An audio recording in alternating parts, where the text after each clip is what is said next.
जय श्री हरि।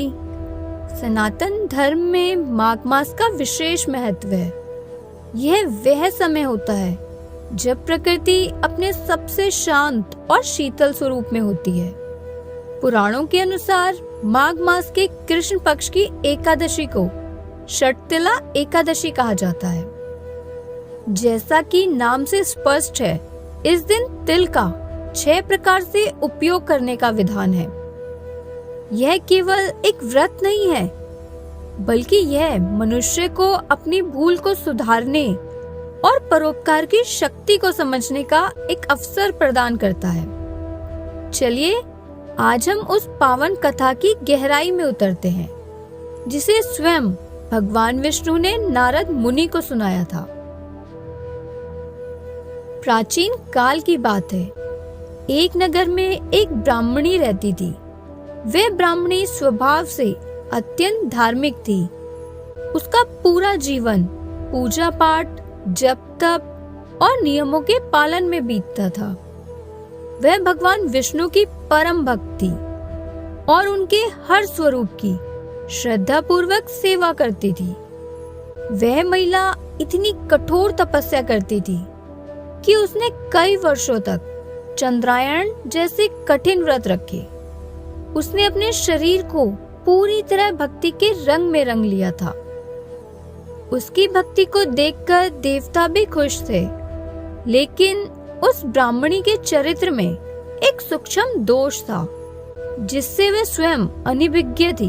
भक्ति 2 प्रकार की होती है। एक वह जो हम परमात्मा के प्रति रखते हैं, और दूसरी वह जो हम परमात्मा की बनाई सृष्टि के प्रति रखते हैं। वह ब्राह्मणी पूजा तो बहुत करती थी, लेकिन उसने कभी किसी भूखे को अन्नदान नहीं दिया था। वह अपने घर आए भिक्षुक को खाली हाथ तो नहीं भेजती थी, लेकिन वह कभी उन्हें प्रेम पूर्वक भोजन भी नहीं कराती थी। उसे लगता था कि केवल उपवास और नाम जप से ही मोक्ष मिल जाएगा। वह यह भूल गई कि अन्नदान ही महादान है। भगवान तो अंतर्यामी है। उन्होंने देखा कि उनकी इस भक्त ने तपस्या से स्वर्ग का पद तो प्राप्त कर लिया है, लेकिन बिना अन्नदान के इसका कल्याण अधूरा है। भगवान ने उसे सही मार्ग दिखाने के लिए एक लीला रची। एक दिन भगवान विष्णु ने एक साधारण भिखारी का वेश धारण किया और उस ब्राह्मणी के द्वार पर पहुंचे। भगवान ने भिक्षा की पुकार लगाई, माँ कुछ भिक्षा दे दो।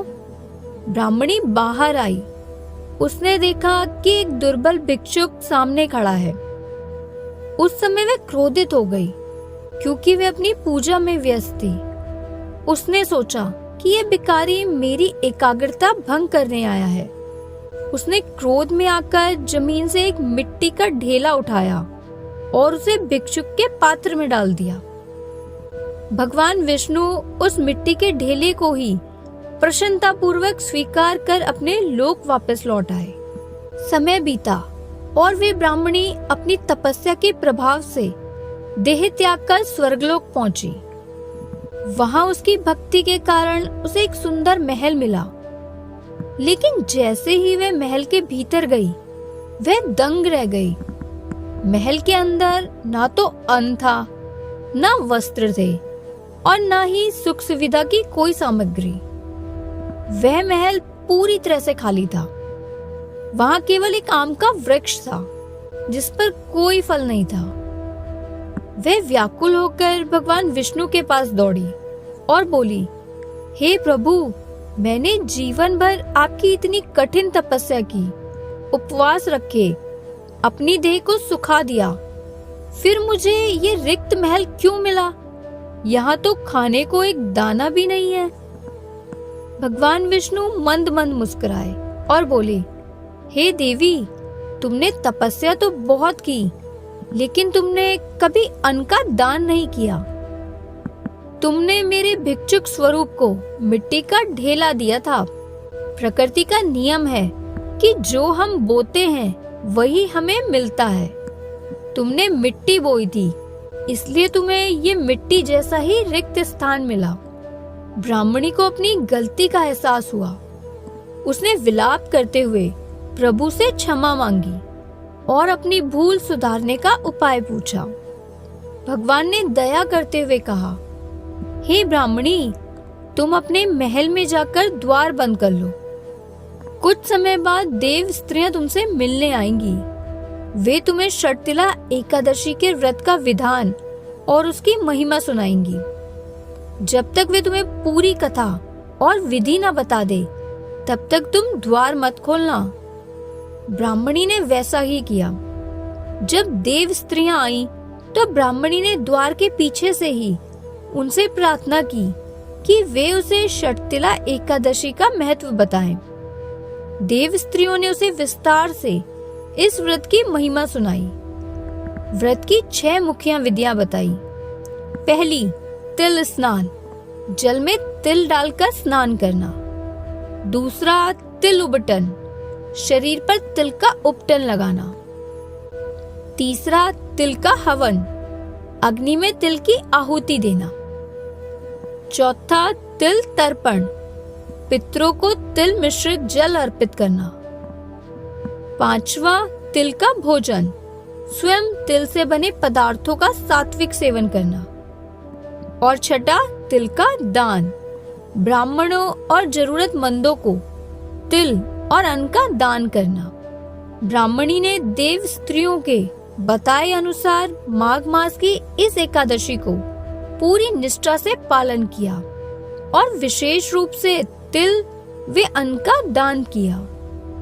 जैसे ही ब्राह्मणी का व्रत पूर्ण हुआ, उसके महल में चमत्कार होने लगे।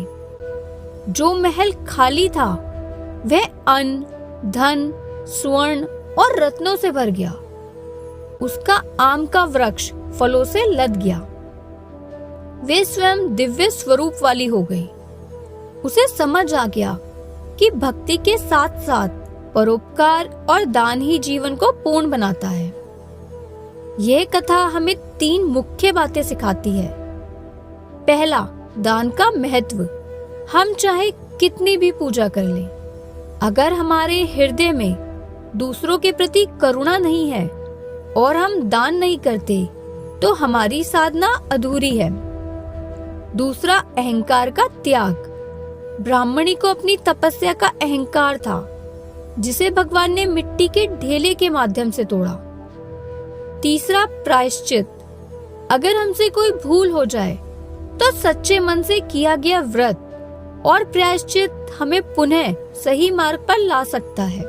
जो श्रद्धालु इस कथा को सुन रहे हैं, उन्हें यह जानना चाहिए कि इस दिन भगवान विष्णु के पुरुषोत्तम स्वरूप की पूजा की जाती है।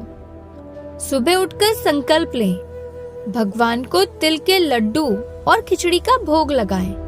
रात्रि काल में जागरण करें और विष्णु सहस्त्र नाम का पाठ करें।